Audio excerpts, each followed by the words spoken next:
السلام علیکم ورحمۃ اللہ وبرکاتہ۔ انسانی زندگی کا مقصد احکام خداوندی کی بجاوری ہے۔ قرآن پاک میں ارشاد ہوتا ہے وما خلقت الجن والانس الا لیعبدون۔ سورۃ الذاریات آیت نمبر 56۔ میں نے جن اور انسانوں کو صرف اپنی عبادت کے لیے پیدا کیا۔ عبادت کا معنی اطاعت و فرمانبرداری ہے۔ لغت کی کتابوں میں ہے العبادہ تو الطاعت۔ لسان العرب یعنی یہ لغت کی کتاب ہے، تو اس میں یہ وضاحت اللہ تعالیٰ کی اطاعت و فرمانبرداری اس وقت تک ممکن نہیں جب تک اس کے احکام کا علم نہ ہو، اس کا پتہ نہ ہو۔ اللہ تعالیٰ نے انسانوں کی رہنمائی کے لیے انبیاء کرام کو مبعوث فرمایا اور انہیں کتب و صحائف عطا کیے، جن میں سے افضل اور عالمگیر ترین کتاب اور آخری الہامی کتاب قرآن پاک ہے۔ قرآن پاک اگرچہ تمام کائنات انسانی کی رہنمائی کے لیے اتارا گیا ہے، لیکن یہ ہر انسان کو براہ راست نہیں دیا گیا، بلکہ اللہ تعالیٰ نے یہ مقدس کتاب سرکار دو عالم صلی اللہ علیہ وسلم پر نازل فرمائی تاکہ آپ کے اس کے مطلب و مفہوم کو لوگوں کے سامنے واضح اور بیان فرما دیں۔ ارشاد خداوندی ہے وَأَنزَلْنَا إِلَيْكَ الذِّكْرَ لِتُبَيِّنَ لِلنَّاسِ مَا نُزِّلَ إِلَيْهِمْ وَلَعَلَّهُمْ يَتَفَكَّرُونَ۔ اے محبوب، ہم نے آپ کی طرف یہ ذکر یعنی قرآن پاک اتارا کہ آپ لوگوں سے بیان کر دو جو ان لوگوں کی طرف اتارا گیا، اور تاکہ وہ غور و فکر کریں۔ سورۃ النحل آیت نمبر 44۔ یوں گویا قرآن پاک پر ایمان لانا اور اس کے احکام پر عمل کرنا اسی وقت ممکن ہے جب اس کے بیان یعنی سرکار دو عالم کے ارشادات و احکامات کو دل و جان سے جان لیا جائے، تسلیم کر لیا جائے، اور پھر ان پر عمل ممکن ہو سکتا ہے۔ قرآن پاک میں ارشاد باری تعالیٰ ہے من یطع الرسول فقد اطاع اللہ۔ سورۃ النساء آیت نمبر 80۔ جس نے رسول اللہ صلی اللہ علیہ وآلہ وسلم کا حکم مانا، تحقیق اس نے اللہ کا ہی حکم مانا۔ حضرت عبداللہ بن مسعود رضی اللہ عنہ سے مروی ہے، نبی اکرم صلی اللہ علیہ وسلم نے فرمایا نظر اللہ عبدا سامع مقالتی فحفظها وأداها فرب حامل فقہ غیر فقیہ ورب حامل فقہ الی من ہوا افقہ منہ۔ مشکوٰۃ شریف میں کتاب العلم میں 35 نمبر حدیث شریف حضرت عبداللہ بن مسعود رضی اللہ عنہ سے مروی ہے۔ کیا فرماتے ہیں؟ نبی صلی اللہ علیہ وسلم نے فرمایا اللہ تعالیٰ اس بندے کو خوشحال رکھے جو میرا کلام سن کر اسے یاد رکھے اور دل کی گہرائیوں میں محفوظ کرتے ہوئے دوسروں تک پہنچائے۔ بس بعض حامل فقہ خود فقیہ نہیں ہوتے اور بعض فقیہ اپنے سے بڑے فقیہ تک لے جاتے ہیں۔ حضرت امام سفیان ثوری رحمہ اللہ فرماتے ہیں جو شخص رضائے الہی کا متمنی ہو، میرے علم کے مطابق اس کے لیے علم حدیث سے افضل کوئی علم نہیں۔ علم حدیث وہ علم ہے جس کی طرف لوگ اپنے کھانے پینے اور شب و روز کی تمام ضروریات میں محتاج ہوتے ہیں۔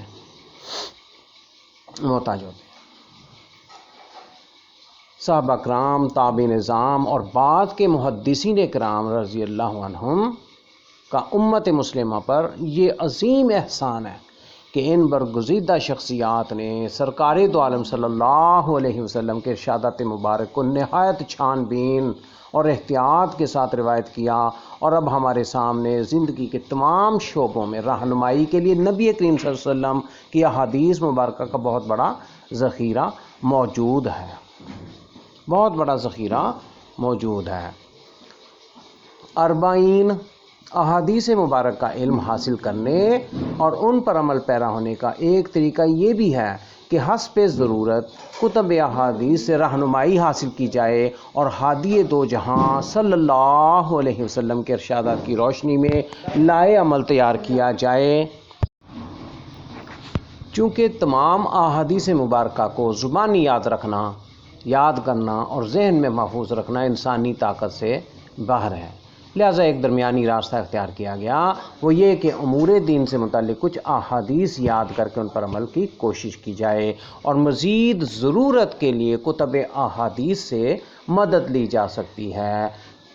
چنانچہ نبی اکرم صلی اللہ علیہ وسلم نے امت مسلمہ کو 40 احادیث مبارکہ یاد کرنے کی ترغیب دیتے ہوئے ارشاد فرمایا، من حفظ علی امتی 40 حدیثا من امر دینہا بعثہ اللہ یوم القیامت فقیہا عالما۔ میرا جو امت دین سے متعلق 40 احادیث یاد کرے گا، اللہ تعالیٰ قیامت کے دن سے فقیہ عالم کی صورت میں اٹھائے گا۔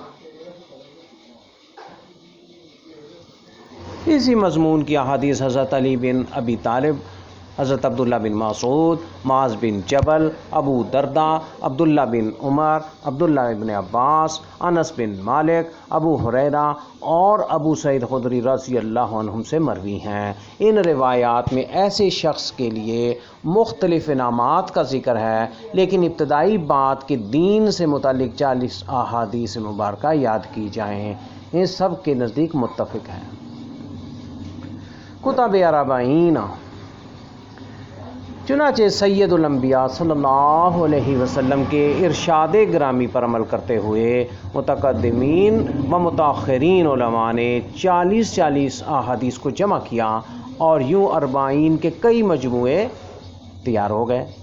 40 کے چند معروف مصنفین کے اسماء اکرام درج ذیل ہیں: حضرت عبداللہ بن مبارک، محمد بن اسلم توسی، حسن بن سفیان نسائی، ابو بکر آجری، یحییٰ بن شرف نووی، ابو بکر بن محمد بن ابراہیم اصفہانی، علی بن عمر دار قطنی، ابو عبداللہ حاکم نیشاپوری، ابو نعیم احمد بن عبداللہ، ابو عبد الرحمن محمد بن حسین سلمی، ابو سعید احمد بن محمد مالینی، ابو عثمان اسماعیل بن عبد الرحمن صابونی نیشاپوری، عبداللہ بن محمد انصاری و دیگر 40 نووی۔ لیکن ان تمام کتب میں امام محی الدین یحییٰ بن شرف نووی رحمہ اللہ کی 40 نووی کو زیادہ شہرت حاصل ہوئی ہے اور اللہ تعالیٰ کے ہاں معلوم ہوتا ہے کہ کافی مقبول و منظور ہوئی ہے۔ اس کی وجہ یہ ہے کہ اس میں آپ نے کسی ایک موضوع کی بجائے مختلف ضروری موضوعات پر احادیث مبارکہ جمع کی اور صحیح احادیث بالخصوص صحیح بخاری و مسلم کی روایات جمع کرنے کا اہتمام فرمایا۔ آپ خود ارشاد فرماتے ہیں، علماء کرام میں سے بعض نے اصول دین سے متعلق 40 احادیث جمع کی ہیں، کسی نے فروغ کے بارے میں، کسی نے جہاد سے متعلق، کسی نے زہد کے موضوع پر، بعض نے آداب اور کچھ نے خطبات کے بارے میں احادیث اکٹھی کی ہیں۔ ان تمام کا مقصد اچھا تھا، لیکن میں نے سوچا کہ ایسا مجموعہ مرتب کیا جائے جو ان تمام امور پر مشتمل ہو اور ان میں سے ہر حدیث دین اسلام کی عظیم بنیاد ہو۔ ان احادیث میں سے کسی کو علماء نے اسلام کی بنیاد قرار دیا، کسی کو نصف دین اور کسی کو دین کا تہائی قرار دیا۔ پھر میں نے بھی یہ التزام کیا کہ اس مجموعہ میں صحیح احادیث بالخصوص صحیح بخاری و مسلم کی روایات ہی جمع کی جائیں۔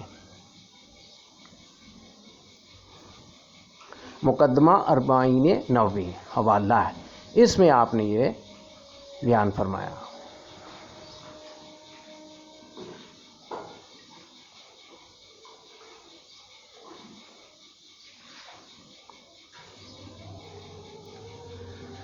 تو سب سے پہلے ہم دیکھتے ہیں کہ بھئی حدیث ہے کیا؟ تعریف حدیث کا لغوی معنی کلام ہے اور جمہور محدثین کی اصطلاح میں سرکار دو عالم صلی اللہ علیہ وسلم کے قول، فعل، تقریر، صحابہ کرام کے قول، فعل اور تقریر اور تابعین کے قول، فعل اور تقریر کو حدیث کہا جاتا ہے۔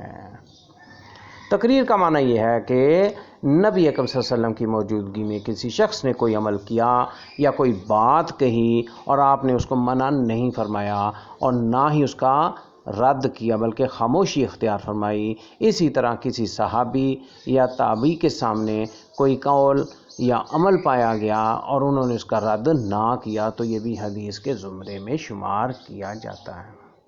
حجیت حدیث، حجیت کا معنی کسی چیز کا دلیل ہونا، اس لیے حجیت حدیث کا مطلب یہ ہے کہ احکام شرع کو حدیث سے ثابت کیا جائے اور حدیث کو قانونی حیثیت حاصل ہو۔ حدیث کا حجت ہونا، حجیت حدیث قرآن پاک کی متعدد آیات اور احادیث مبارکہ سے یہ ثابت ہے۔ اللہ تعالیٰ نے نبی اکرم صلی اللہ علیہ وسلم کی اطاعت و اتباع کو ضروری قرار دے کر حدیث کی قانونی اور شرعی حیثیت کو واضح فرمایا۔ اختصار کے ساتھ چند آیات قرآنی پیش کی جاتی ہیں۔ اللہ تعالیٰ فرماتے ہیں، ارشاد خداوندی ہے، اطیعوا اللہ و اطیعوا الرسول، اللہ تعالیٰ کی اطاعت کرو اور اس کے رسول کی اطاعت کرو صلی اللہ علیہ وسلم۔ ما آتاکم الرسول فخذوہ وما نہاکم عنہ فانتہوا، کہ رسول اللہ صلی اللہ علیہ وسلم سے تمہیں جو حکم دیں، نبی اکرم صلی اللہ علیہ وسلم جو تمہیں حکم دیں اسے لے لو، جو کچھ دیں حکم دیں اسے لے لو اور جس چیز سے روکے اس سے رک جاؤ۔ قل ان کنتم تحبون اللہ فاتبعونی، آپ فرما دیجیے اگر تم اللہ سے محبت کرتے ہو تو میری پیروی کرو۔ قل ان کنتم تحبون اللہ فاتبعونی، کہ اگر تم اللہ سے محبت کرتے ہو تو میری پیروی کرو، فاتبعونی۔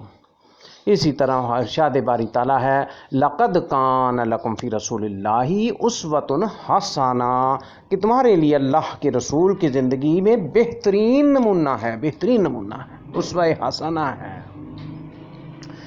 اللہ تعالیٰ نے قرآن پاک نازل فرما کر اس کا بیان سرکار دو عالم صلی اللہ علیہ وسلم کے سپرد کر دیا۔ ارشاد خداوندی ہے، وَأَنزَلْنَا إِلَيْكَ الذِّكْرَ لِتُبَيِّنَ لِلنَّاسِ مَا نُزِّلَ إِلَيْهِمْ، اور ہم نے آپ کی طرف ذکر یعنی قرآن مجید نازل کیا تاکہ آپ لوگوں کے سامنے وہ احکام بیان کریں جو ان کی طرف نازل کیے گئے ہیں۔ نیز فرمایا وَيُعَلِّمُهُمُ الْكِتَابَ وَالْحِکْمَةَ، اور نبی کریم صلی اللہ علیہ وسلم انہیں کتاب و حکمت کی تعلیم دیتے ہیں۔ رسول اللہ صلی اللہ علیہ وسلم کتاب و حکمت کی انہیں تعلیم دیتے ہیں، بلکہ اللہ تعالیٰ نے آپ صلی اللہ علیہ وسلم کو حلال و حرام کرنے کا اختیار بھی فرمایا، یحل لہم الطیبات وَيُحِلُّ عَلَيْهِمُ الْخَبَائِثَ وَيُحَرِّمُ عَلَيْهِمُ الْخَبَائِثَ، کیا فرمایا؟ یحل لہم الطیبات وَيُحَرِّمُ عَلَيْهِمُ الْخَبَائِثَ، آپ ان کے لیے پاک چیزیں حلال اور ناپاک چیزیں حرام کرتے ہیں۔ یحل لہم الطیبات وَيُحَرِّمُ عَلَيْهِمُ الْخَبَائِث، یقیناً ان چیزوں کی تفصیل حدیث شریف میں ہے جنہیں نبی اکرم صلی اللہ علیہ وسلم نے حلال یا حرام وضاحت فرمائی ہے۔ ان کی معلوم ہوا کہ حدیث شریف قرآن پاک کی تشریح و توضیح ہے، اسی لیے قرآن پاک وحی متلو ہے، جس وحی کی تلاوت کی جاتی ہے اسے وحی متلو کہا جاتا ہے، اور حدیث کو وحی غیر متلو جس کی تلاوت نہیں کی جاتی اسے وحی غیر متلو کہا جاتا ہے۔ اللہ تعالیٰ نے حدیث شریف کی قانونی حیثیت کو بڑے واضح الفاظ میں بیان فرما دیا۔ ارشاد باری تعالیٰ ہے، کیا فرمایا؟ فَلَا وَرَبِّكَ لَا يُؤْمِنُونَ حَتَّىٰ يُحَكِّمُوكَ فِي مَا شَجَرَ بَيْنَهُمْ، آپ کے رب کی قسم یہ لوگ اس وقت تک مومن نہیں ہو سکتے جب تک اپنے جھگڑوں میں آپ کو اپنا حاکم تسلیم نہ کر لیں۔ اسی طرح اصطلاحات اور اقسام حدیث پر بہت طویل بات کی جا سکتی ہے، تو لیکن چونکہ ہم مختصراً حدیث پر بات کر رہے ہیں تو اس میں اس کی قسمیں وغیرہ ان چیزوں کا علیحدہ سے پروگرام انشاءاللہ کریں گے، تو لیکن ابھی ہم اس پر اکتفا کر رہے ہیں کہ اقسام کتب حدیث کیا ہیں۔ کتب حدیث کی بعض اقسام درج ذیل ہیں۔ صحیح یعنی حدیث میں صحیح کتاب، صحیح کا لفظ اصطلاح کس بارے میں استعمال ہوتا ہے؟ جس کتب کے مصنف نے صرف صحیح احادیث کا التزام کیا ہو، جیسے صحیح بخاری و صحیح مسلم۔ جامع، جس کتاب میں درج ذیل 8 عنوانوں کے تحت احادیث لائی جائیں، سیر، آداب، تفسیر، عقائد، احکام، اشراط، مناقب، جیسے جامع ترمذی وغیرہ، یہ اس کو جامع، یعنی یہ حدیث کی کتاب اس کو جامع کہا جاتا ہے جس میں 8 عنوانوں کے تحت حدیث لائی جائے۔ مسند، مسند حدیث کی وہ کتاب ہے جس میں ترتیب صحابہ سے احادیث لائی جائیں، یعنی ایک صحابی کی تمام مرویات، روایات اکٹھی کی جائیں، جیسے مسند امام احمد بن حنبل، اس میں انہوں نے ترتیب صحابہ کے حساب سے حدیثیں جمع کی ہیں۔ سنن، سنن حدیث کی وہ کتاب ہے جس کتاب میں فقہی ابواب کے اعتبار سے احادیث لائی جائے، جیسے سنن ابی داؤد۔ معجم، جس کتاب پر ترتیب شیوخ سے احادیث لائی جائیں، جیسے متبع طبرانی۔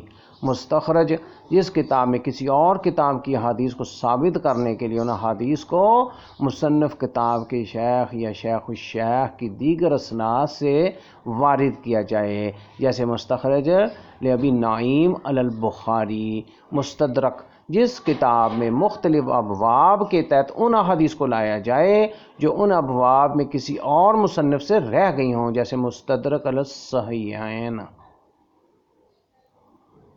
رسالہ، جس کتاب میں جامع کے 8 عنوانوں میں سے کسی ایک عنوان کے تحت احادیث ہوں، جیسے امام احمد کی کتاب الزہد آداب میں ہے، ابن جریر طبری کی کتاب تفسیر کے بارے میں ہے۔ جز، جز بھی حدیث کی ایک کتاب ہے۔ جز حدیث کی وہ کتاب ہے جس میں ایک موضوع پر احادیث ہوں، جیسے امام بخاری کی جز قرأت خلف الامام، جز رفع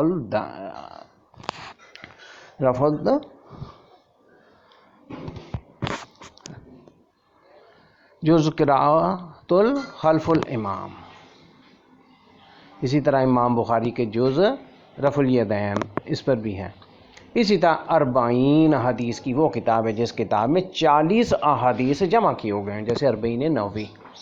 امالی، جس کتاب میں شیخ کے املا کرائے ہوئے فوائد ہوں، جیسے امالی امام محمد۔ صحاح ستہ، صحاح ستہ سے درج ذیل 6 کتابیں مراد لی جاتی ہیں۔ نمبر 1 صحیح بخاری، نمبر 2 صحیح مسلم شریف، جامع ترمذی، سنن ابو داؤد، سنن نسائی اور سنن ابن ماجہ۔ نوٹ، بعض محدثین کے نزدیک سنن ابن ماجہ کی جگہ موطا امام مالک صحاح ستہ میں شامل ہے۔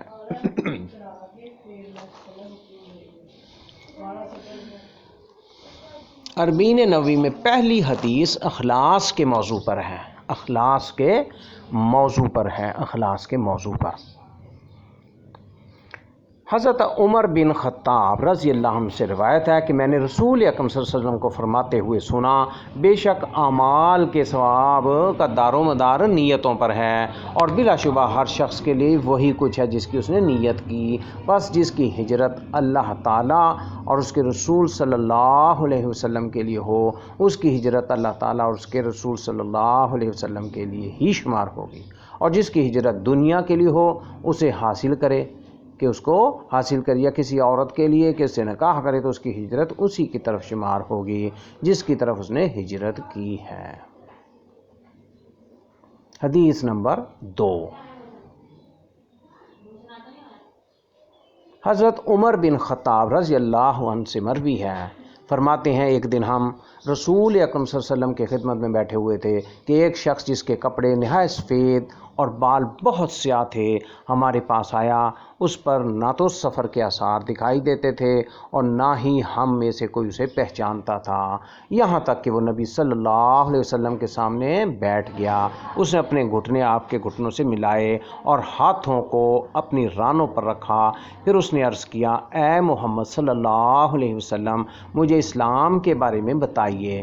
رسول اکرم صلی اللہ علیہ وسلم نے ارشاد فرمایا اسلام یہ ہے کہ تم گواہی دو اللہ تعالیٰ کے سوا کوئی معبود نہیں اور حضرت محمد مصطفیٰ صلی اللہ علیہ وسلم اس کے خاص بندے اور رسول ہیں، نماز قائم کرو، زکوٰۃ ادا کرو، رمضان کے روزے رکھو اور بیت اللہ شریف کا حج کرو اگر اس کی طرف جانے کی استطاعت ہو۔ اس نے کہا آپ نے سچ فرمایا۔ ہم نے اس پر تعجب کیا کہ پوچھتا ہے اور تصدیق بھی کرتا ہے۔ پھر اس نے کہا مجھے ایمان کے بارے میں بتائیے۔ آپ صلی اللہ علیہ وسلم نے فرمایا کہ تم اللہ پر، اس کے فرشتوں پر، اس کی کتابوں، اس کے رسولوں پر، آخرت کے دن پر اور خیر و شر کی تقدیر پر ایمان رکھو۔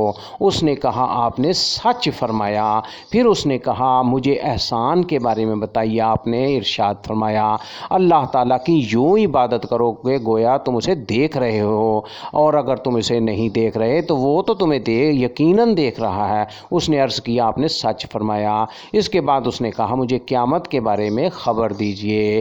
نبی کریم صلی اللہ علیہ وسلم نے ارشاد فرمایا جس سے بھی یہ سوال کیا جائے وہ کسی بھی سوال کرنے والے سے زیادہ نہیں جانتا۔ اس نے عرض کیا تو پھر قیامت کی علامات بتا دیجئے۔ آپ نے ارشاد فرمایا قیامت کی علامت یہ ہے کہ لونڈی اپنے آقا کو جنے گی اور تم ننگے پاؤں، ننگے جسم والوں، بھوکوں اور بکریاں چرانے والوں کو دیکھو گے کہ وہ بلند و بالا عمارتوں کے وسیع سلسلے میں ایک دوسرے پر فخر کریں گے۔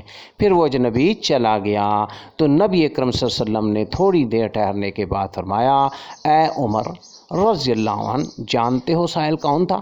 میں نے عرض کیا اللہ تعالیٰ اور اس کا رسول صلی اللہ علیہ وسلم بہتر جانتے ہیں۔ آپ نے فرمایا یہ جبرائیل علیہ السلام تھے جو تمہیں تمہارا دین سکھانے آئے تھے۔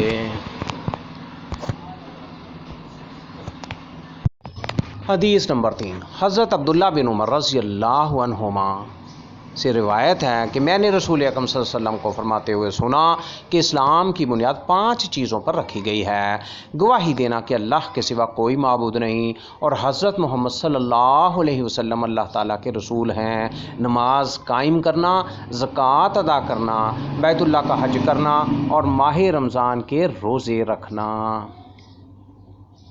حدیث نمبر 4 حضرت ابو عبد الرحمن عبداللہ بن مسعود رضی اللہ عنہ سے مروی ہے، فرماتے ہیں ہم سے رسول اللہ صلی اللہ علیہ وسلم نے بیان فرمایا اور آپ صادق ہیں، آپ کی صداقت مسلمہ ہے کہ تم میں سے ہر ایک کا مادہ تخلیق اس کی ماں کے پیٹ میں 40 دن تک نطفے کی شکل میں جمع رہتا ہے، پھر اتنی مدت تک جمع ہوا خون ہوتا ہے، پھر اسی طرح 40 دن گوشت کے لوتھڑے کی شکل میں رہتا ہے، پھر اس کی طرف ایک فرشتہ بھیجا جاتا ہے جو اس میں روح پھونکتا ہے اور اسے 4 باتوں یعنی اس کے رزق، موت، عمل اور بدبختی اور نیک بختی کے لکھنے کا حکم دیا جاتا ہے۔ پس ذات کی قسم جس کے سوا کوئی معبود نہیں، تم میں سے ایک جنتیوں والے عمل کرتا ہے حتیٰ کہ اس کے اور جنت کے درمیان صرف ایک ہاتھ کا فاصلہ رہ جاتا ہے تو لکھا ہوا یعنی تقدیر کا اس پر غالب آ جاتا ہے، پس وہ جہنمیوں جیسے اعمال کر کے جہنم میں داخل ہوتا ہے، اور بے شک تم میں سے ایک جہنم والوں کی طرح عمل کرتا ہے یہاں تک کہ اس کے اور جہنم کے درمیان ایک ہاتھ کا فاصلہ رہ جاتا ہے تو لکھا ہوا یعنی تقدیر کا اس پر غالب آ جاتا ہے تو وہ اہل جنت کی طرح عمل کر کے جنت میں داخل ہو جاتا ہے۔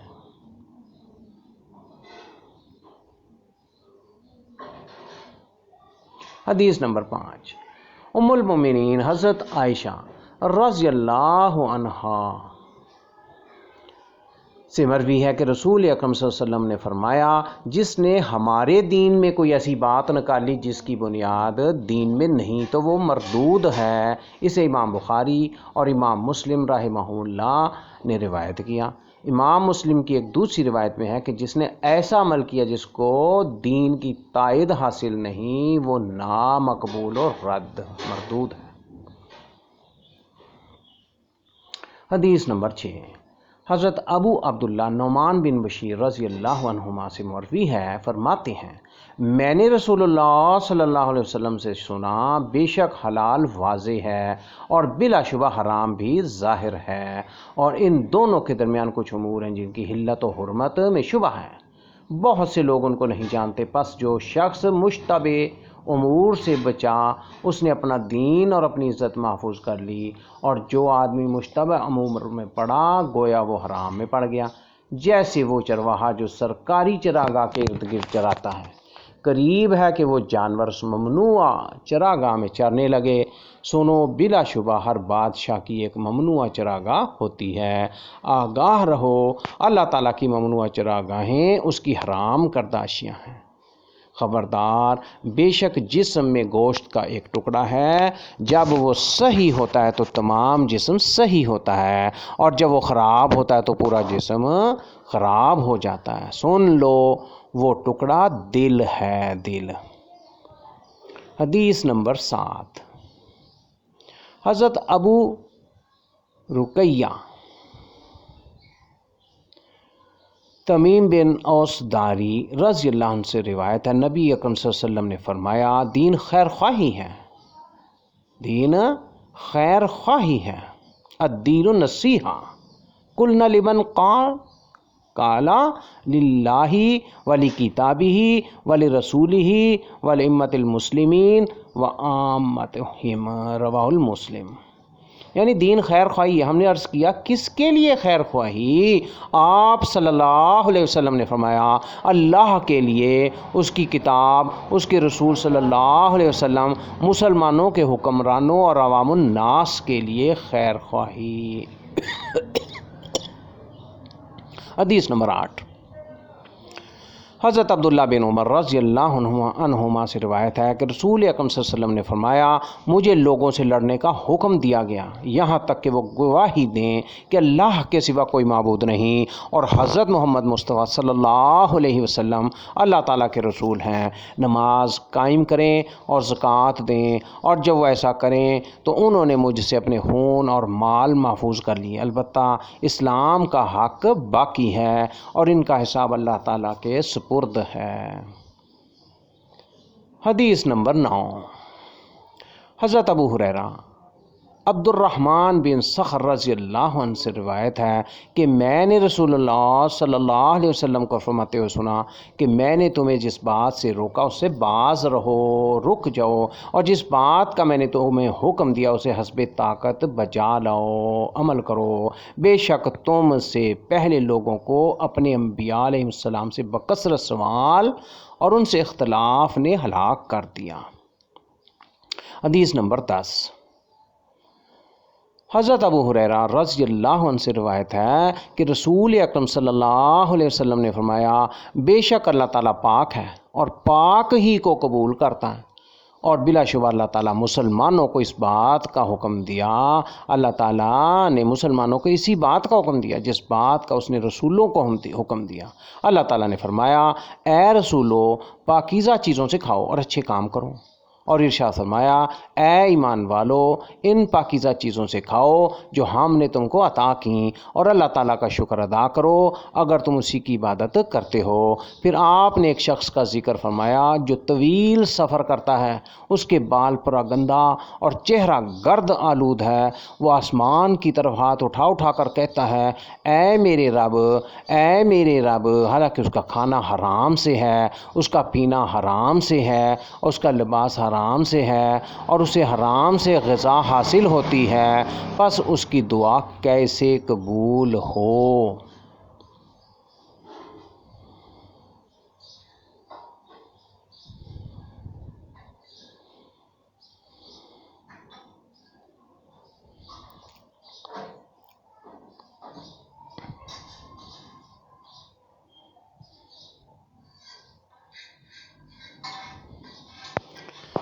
اللہ تعالیٰ کی توفیق سے اس میں 10 احادیث 40 نبوی سے بھی پیش کی گئی ہیں۔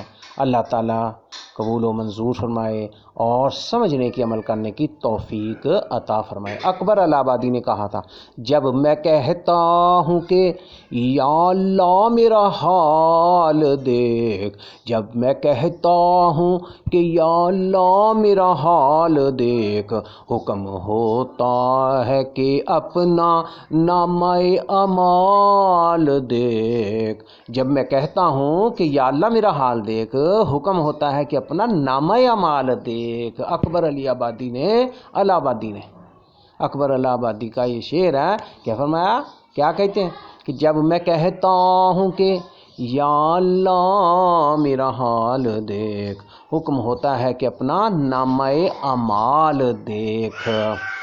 اب مذکورہ حدیث میں حرام سے اجتناب کی تعلیم دیتے ہوئے حلال چیزیں کھانے کی رغبت دی گئی، اور اس کی عظمت کو یوں واضح فرمایا کہ چونکہ اللہ تعالیٰ پاک ذات ہے، لہٰذا وہ ایسی چیز کو پسند کرتا ہے جو پاک ہو، اور حرام مال پاک نہیں ہوتا۔ نیز اللہ تعالیٰ نے مسلمانوں کے لیے حلال کا انتخاب فرمایا، اور اسی کا انتخاب اس کے اپنے برگزیدہ بندوں انبیاء کرام علیہ السلام کے لیے بھی کیا، جس سے حلال کی عظمت اور حرام کے قابل نفرت ہونے کا پتہ چلتا ہے۔ پھر مزید تنبیہ کرتے ہوئے بتایا کہ انسان کی دعا بھی اسی وقت قبول ہوتی ہے جب وہ حلال کھائے، جو شخص حرام کھاتا ہے اس کی دعا قبول نہیں ہوتی، اگرچہ وہ ایسی حالت میں دعا مانگ رہا ہو جہاں قبولیت یقینی ہوتی ہے، یعنی مسافر جس کی دعا فوراً قبول ہوتی ہے وہ بھی اجابت دعا سے محروم رہتا ہے جب اس کا کھانا پینا اور لباس حرام کی کمائی سے ہو۔ اللہ تعالیٰ حلال کی توفیق عطا فرمائے اور حرام سمجھنے کی، حرام سے بچنے کی توفیق عطا فرمائے، عمل کرنے والے ہم بن جائیں تاکہ ہم اپنے حال کو اور نامہ اعمال کو سنوار سکیں، اور اللہ سے گڑ گڑا کر اس دنیا میں سمجھنے کی، اس کے دین کی سمجھ مانگیں، اور عمل کرنے کو ہی اپنی اللہ کی رضا میں کافی سمجھیں، اللہ کی رضا کو کافی سمجھیں جی۔ تو وقت گزرنے کے ساتھ ساتھ اب آج مشتبہ چیزوں کا دورہ ہے، مشتبہ چیزوں کا، طیبن پاکیزہ چیزوں کو کہتے ہیں۔ الرسل، رسول کی جمع ہے، الرسل اللہ تعالیٰ کے بھیجے ہوئے پیغمبروں کو کہا جاتا ہے۔ یطیل السفر، طویل سفر کر کے جو شخص جاتا ہے، اشعتا پرا، گندا بال اس کے بڑے گندے ہوئے ہیں، اغبارہ گرد آلود، مت اماہو اس کا کھانا، مشربہ اس کا پینا، ملبسہ اس کا لباس، یعنی اس قدر سفر میں اس کے بال، اس کا کھانا، اس کا پینا، ملبس اور لباس سارا پراگندہ ہوا اللہ اللہ اکبر۔ تو یہ چیزیں تو فرمایا گیا نا، طہر شطر الایمان، صفائی بھی نصف ایمان ہے۔ تو یہ اس کے ساتھ ساتھ پاک صاف رہنا بھی ضروری ہے، اور حلال چیزوں کو، طیب چیزوں کی یہ ترغیب دی جاتی ہے۔ تو اس لیے اس حدیث میں بڑی وضاحت کی گئی ہے کہ حلال کو تسلیم کیا جائے، طلب کیا جائے، کوشش کی جائے، اور آج مشتبہ چیزیں اللہ تعالیٰ ان سے بچنے کی، اور حرام چیزوں سے جو واضح حرام ہے، اللہ پاک محفوظ فرمائے اور سمجھ کی توفیق عطا فرمائے۔ وآخر دعوانا الحمدللہ رب العالمین، والسلام علیکم ورحمۃ اللہ وبرکاتہ۔